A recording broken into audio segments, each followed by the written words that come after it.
इस निर्दयी संसार में कोई उससे ऐसे विनती भी कर सकता है, इसकी उसने स्वप्न में भी कल्पना ना की थी। मानी ने कांपते हुए हाथों से द्वार खोल दिया। इंद्रनाथ झटपट कमरे में घुसा। देखा कि छत से पुरखे के कड़े से एक रस्सी लटक रही है। उसका हृदय कांप उठा। उसने तुरंत जेब से चाकू निकालकर रस्सी काट दी और बोला, क्या करने जा रही थी मानी? जानती हो इस अपराध का क्या दंड है? मानी ने गर्दन झुकाकर कहा। इस दंड से कोई और दंड कठोर हो सकता है। जिसकी सूरत से लोगों को घृणा है, उसे मरने के लिए भी अगर कठोर दंड दिया जाए तो मैं यही कहूंगी कि ईश्वर के दरबार में न्याय का नाम भी नहीं है, कि ईश्वर के दरबार में न्याय का नाम भी नहीं है। इंद्रनाथ की आंखें सजल हो गई। मानी की बातों में कितना कठोर सत्य भरा हुआ था। बोला, सदा ये दिन नहीं रहेंगे मानी। अगर तुम यह समझ रही हो कि संसार में तुम्हारा कोई नहीं है तो यह तुम्हारा भ्रम है। संसार में कम से कम एक मनुष्य ऐसा है जिसे तुम्हारे प्राण अपने प्राणों से भी प्यारे हैं। सहसा गोकुल आता हुआ दिखाई दिया। मानी कमरे में से निकल गई। इंद्रनाथ के शब्दों से उसके मन में एक तूफान सा उठा दिया। उसका क्या आश्रय है यह उसकी समझ में न आया। फिर भी आज उसे अपना जीवन सार्थक मूलक हो रहा था। उसके अंधकारमय जीवन में एक प्रकाश का उदय हो गया था। इंद्रनाथ को वहां बैठे और मानी को कमरे से जाते देखकर गोकुल को कुछ खटक गया। उसकी त्योरियां बदल गई। कठोर स्वर में बोला, तुम यहाँ कब आए? इंद्रनाथ ने अविचलित भाव से कहा, तुम्ही को खोजता हुआ यहाँ आया था। तुम यहाँ न मिले तो नीचे लौटा जा रहा था।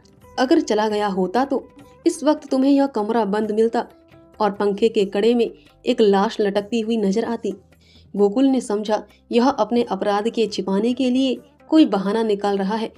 तीव्र कंठ से बोला, तुम यह विश्वासघात करोगे, मुझे ऐसी आशा ना थी। इंद्रनाथ का चेहरा लाल हो गया। वह आवेश में आकर खड़ा हो गया। ना मुझे यह आशा थी कि तुम मुझ पर इतना बड़ा लांछन रख दोगे। मुझे ना मालूम था कि तुम मुझे इतना नीच और कुटिल समझते हो। मानी तुम्हारे लिए तिरस्कार की वस्तु हो, मेरे लिए वह श्रद्धा की वस्तु है और रहेगी। मुझे तुम्हारे सामने अपनी सफाई देने की जरूरत नहीं है, लेकिन मानी के लिए उससे कहीं पवित्र है जितनी तुम समझते हो। मैं नहीं चाहता था कि इस वक्त तुमसे उससे ये बातें कहूँ। इसके लिए और अनुकूल परिस्थितियों की राह देख रहा था, लेकिन मुआमला आ पड़ने पर कहना ही पड़ रहा है। मैं तो यह जानता था कि मानी का तुम्हारे घर में कोई आदर नहीं, लेकिन तुम लोग उसे इतना नीच और त्याज्य समझते हो। यह कि आज तुम्हारी माता की बातें सुनकर मालूम हुआ, केवल इतनी सी बात के लिए वह चढ़ावे के गहने देखने चली गई थी। तुम्हारी माता ने उसे इस बुरी तरह झिड़का जैसे कोई कुत्ते को भी ना झिड़केगा। तुम कहोगे इसमें मैं क्या करूं? मैं कर ही क्या सकता हूं? जिस घर में एक अनाथ स्त्री पर इतना अत्याचार हो, उस घर का पानी पीना भी हराम है। अगर तुमने अपनी माता को पहले ही दिन समझा दिया होता तो आज यह नौबत ना आती। तुम इस इल्जाम से नहीं बच सकते। तुम्हारे घर में आज उत्सव है। मैं तुम्हारे माता पिता से कुछ बातचीत नहीं कर सकता, लेकिन तुमसे कहने में संकोच नहीं है कि मानी को मैं अपनी जीवन सहचरी बनाकर अपने को धन्य समझूंगा। मैंने समझा था अपना कोई ठिकाना करके यह प्रस्ताव करूंगा, पर मुझे भय है कि और विलंब करने में शायद मानी से हाथ धोना पड़े।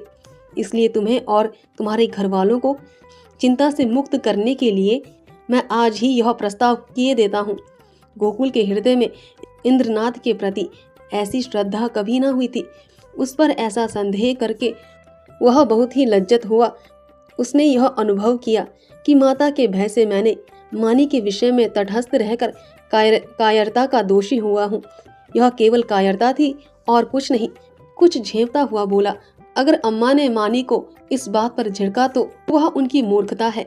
मैं उनसे अवसर मिलते ही पूछूंगा। इंद्रनाथ, अब पूछने पछाने का समय निकल गया। मैं चाहता हूँ कि तुम मानी से इस विषय में सलाह करके मुझे बता दो। मैं नहीं चाहता कि अब वह यहाँ क्षण भर भी रहे। मुझे आज मालूम हुआ कि वह गर्विणी प्रकृति की स्त्री है, और सच पूछो तो मैं उसके स्वभाव पर मुग्ध हो गया हूँ। ऐसी स्त्री अत्याचार नहीं सह सकती। गोकुल ने डरते डरते कहा, लेकिन तुम्हें मालूम है वह विधवा है। जब हम किसी के हाथों अपना असाधारण हित होते देखते हैं तो हम अपनी सारी बुराइयां उसके सामने खुलकर रख देते हैं। हम उसे दिखाना चाहते हैं कि हम आपकी इस कृपा के स्वार्था योग्य नहीं हैं। इंद्रनाथ ने मुस्कुराकर कहा, जानता हूँ, सुन चुका हूँ, और इसलिए तुम्हारे बाबूजी से कुछ कहने का मुझे अब तक साहस नहीं हुआ। लेकिन न जानता तो भी इसका मेरे निश्चय पर कोई असर ना पड़ता। मानी विधवा ही नहीं, अछूत हो उससे भी गई बीती। अगर कुछ हो सकती है वह भी हो, फिर भी मेरे लिए वह रमणी रतन है। हम छोटे छोटे कामों के लिए तजुर्बेकार आदमी खोजते हैं। जिसके साथ हमें जीवन यात्रा करनी है उसमें तजुर्बे का होना ऐब समझते हैं। मैं न्याय का गला घोटने वालों में नहीं, विपत्ति से बढ़कर तजुर्बा सिखाने वालों कोई विद्यालय आज तक नहीं खुला। जिसने इस विद्यालय में डिग्री ले ली उसके हाथों में हम होकर जीवन की बागडोर दे सकते हैं। किसी रमणी का विधवा होना मेरी आंखों में दोष नहीं, गुण है। गोकुल ने पूछा, अगर तुम्हारे घर वाले आपत्ति करें तो? इंद्रनाथ ने प्रसन्न होकर कहा, मैं अपने घर वालों को इतना मूर्ख नहीं समझता कि इस विषय में आपत्ति करें। लेकिन वे आपत्ति करें भी तो मैं अपनी किस्मत अपने हाथ में ही रखना पसंद करता हूँ। मेरे बड़ों को मुझ पर अनेकों अधिकार हैं। बहुत सी बातों में मैं उनकी इच्छा का कानून समझता हूँ, लेकिन जिस बात को मैं अपनी आत्मा के विकास के लिए शुभ समझता हूँ उसमें मैं किसी से दबना नहीं चाहता। मैं इस गर्व का आनंद उठाना चाहता हूँ कि मैं स्वयं अपने जीवन का निर्माता हूँ। गोकुल ने कुछ संकित होकर कहा, और मानी ना मंजूर करे? इंद्रनाथ को यह शंका बिल्कुल निर्मल जान पड़ी। बोले, तुम इस समय बच्चों की सी बातें कर रहे हो गोकुल। यह मानी हुई बात है। मानी आसानी से मंजूर ना करेगी। वह इस घर में ठोकरें, झिड़कियां, सहेगिड़, गालियां सुनेगी, पर इसी घर में रहेगी। युगों के संस्कारों को मिटा देना आसान नहीं है, लेकिन हमें उसको राजी करना पड़ेगा। उसके मन से संचित संस्कारों को निकालना पड़ेगा। हमें विधवाओं के पुनर्विवाह के पक्ष में नहीं हूँ। मेरा ख्याल है कि पतिव्रत का यह अलौकिक आदर्श संसार का अमूल्य रत्न है और हमें बहुत सोच समझकर उस पर आघात करना चाहिए। लेकिन मानी के विषय में यह बात नहीं उठती।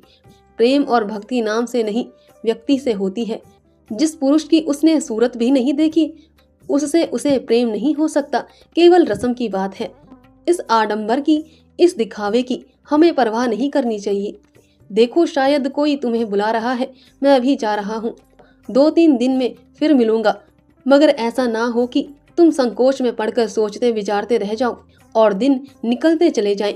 गोकुल ने उसके गले में हाथ डालकर कहा, मैं परसों खुद ही आऊंगा। बारात विदा हो गई थी। मेहमान भी रुखसत हो गए। रात के 9 बज गए थे। विवाह के बाद की नींद मशहूर है। घर के सभी लोग सरे शाम से सो रहे थे। कोई चरपाई पर, कोई तख्त पर, कोई जमीन पर। जिसे जहाँ जगह मिल गई वहीं सो रहा था। केवल मानी घर की देखभाल कर रही थी और ऊपर गोकुल अपने कमरे में बैठा हुआ समाचार पढ़ रहा था। सहसा गोकुल ने पुकारा, मानी, 1 गिलास ठंडा पानी तो लाना, प्यास लगी है।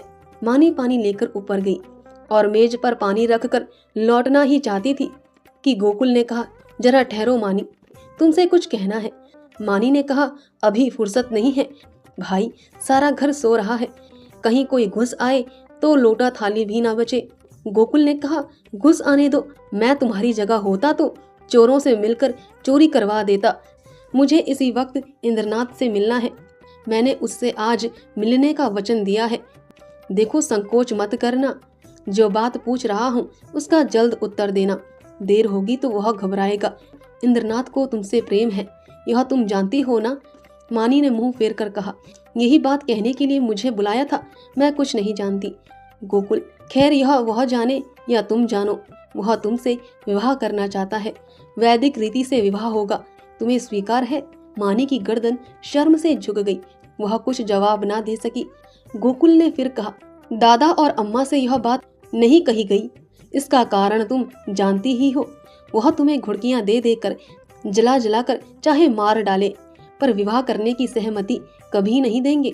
इससे उनकी नाक कट जाएगी। इसलिए अब इसका निर्णय तुम्हारे ही ऊपर है। मैं तो समझता हूँ तुम्हें स्वीकार कर लेना चाहिए। इंद्रनाथ तुमसे प्रेम करता ही है। यूं भी निष्कलंक चरित्र आदमी और बला का दिलेर है। एक भय तो उसे छू ही नहीं गया। तुम्हें सुखी देखकर मुझे सच्चा आनंद होगा।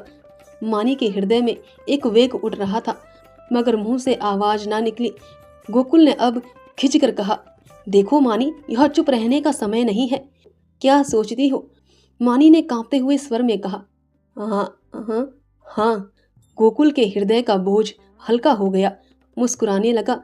मानी शर्म के मारे वहां से भाग गई। शाम को गोकुल ने अपनी माँ से कहा, अम्मा, इंद्रनाथ के घर आज कोई उत्सव है। उसकी माता अकेली घबरा रही थी कि कैसे सब काम होगा। मैंने कहा, मैं कल मानी को भेज दूंगा। तुम्हारी आज्ञा हो तो मानी को पहुंचा दूं। कल परसों तक चली आएगी। मानी उसी वक्त वहां आ गई। गोकुल ने उसकी ओर कनखियों से ताका। मानी लज्जा से गड़ गई। भागने का रास्ता नाम मिला। माँ ने कहा, मुझसे क्या पूछती हो? वह जाए ले जाओ। गोकुल ने मानी से कहा, कपड़े पहनकर तैयार हो जाओ, तुम्हें इंद्रनाथ के घर चलना है। मानी ने आपत्ति की, मेरा जी अच्छा नहीं है, मैं ना जाऊंगी। गोकुल की माँ ने कहा, चली क्यों नहीं जाती? क्या वहाँ कोई पहाड़ खोदना है? मानी एक सफेद साड़ी पहनकर तांगे पर बैठी तो उसका हृदय कांप रहा था और बार बार आंखों में आंसू भर आते थे। उसका हृदय बैठा जाता था, मानो नदी में डूबन जा रही हो। तांगा कुछ दूर निकल गया तो उसने गोकुल से कहा, भैया, मेरा जी न जाने कैसा हो रहा है, घर चलो, तुम्हारे पैर पड़ती। गोकुल ने कहा, तू पागल है? वहाँ सब लोग तेरी राह देख रहे हैं और तू कहती है लौट चलो। मानी, मेरा मन कहता है कोई अनिष्ट होने वाला है। गोकुल, और मेरा मन कहता है तू रानी बनने जा रही है। मानी, 10-5 दिन ठहर क्यों नहीं जाते? कह देना मानी बीमार है। गोकुल, पागलों की सी बातें ना करो। मानी, लोग कितना हंसेंगे। गोकुल, मैं शुभ कार्य के किसी की हंसी की परवाह नहीं करता। मानी, अम्मा तुम्हें घर में घुसने ना देगी, मेरे कारण तुम्हें भी झिड़कियां मिलेंगी। गोकुल, इसकी कोई परवाह नहीं है, उसकी तो यह आदत ही है।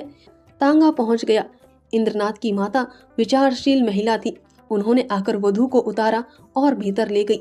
गोकुल वहां से घर चला तो 11 बज रहे थे। एक और तो शुभ कार्य पूरा करने का आनंद था, दूसरी ओर भय था कि कल मानी ना जाएगी तो लोगों को क्या जवाब दूंगा। उसने निश्चय किया, चलकर साफ साफ कह दूं, छिपाना व्यर्थ है। आज नहीं कल, कल नहीं परसों, तो सब कुछ कहना ही पड़ेगा। आज ही क्यों ना कह दूं। यह निश्चय करके घर में दाखिल हुआ। माता ने किवाड़ खोलते हुए कहा, इतनी रात तक क्या करने लगे? उसे भी क्यों ना लेते आए? कल सवेरे चौका बर्तन कौन करेगा? गोकुल ने सिर झुकाकर कहा, वह तो अब शायद लौटकर ना आए अम्मा, उसके वहीं रहने का प्रबंध हो गया है। माता ने आंखें फाड़ कर कहा, क्या बकता है? भला वह वहां कैसे रहेगी? गोकुल, इंद्रनाथ से उसका विवाह हो गया है। माता मानो आकाश से गिर पड़ी। उन्हें कुछ सुध ना रही कि मेरे मुंह से क्या निकल रहा है। कुलंगार, भड़वा, हरामजादा, न जाने क्या क्या कहा। यहाँ तक कि गोकुल का धैर्य चरम सीमा का उल्लंघन कर गया। उसका मुंह लाल हो गया, त्योरियां चढ़ गई। बोला, अम्मा बस करो, अब मुझ में इससे ज्यादा सुनने की सामर्थ्य नहीं है। अगर मैंने कोई अनुचित कर्म किया होता तो आपकी जूतियां खाकर भी सिर ना उठाता, मगर मैंने कोई अनुचित कर्म नहीं किया।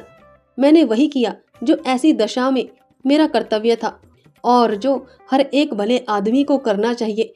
तुम मूर्ख हो, तुम्हें नहीं मालूम कि समय की क्या प्रगति। इसलिए अब तक मैंने धैर्य के साथ तुम्हारी गालियां सुनी। तुमने और मुझे दुख के साथ कहना पड़ता है कि पिताजी ने भी मानी के जीवन का नरकिया बना रखा था। तुमने उसे ऐसी ऐसी ताड़नाएं दी जो कोई अपने शत्रु को भी ना देगा। इसलिए ना कि वह तुम्हारी आश्रित थी, इसलिए ना कि वह अनाथिन थी। अब वह तुम्हारी गालियां खाने ना आएगी। जिस दिन तुम्हारे घर का विवाह का उत्सव हो रहा था, तुम्हारे ही एक कठोर वाक्य से आहत होकर वह आत्महत्या करने जा रही थी।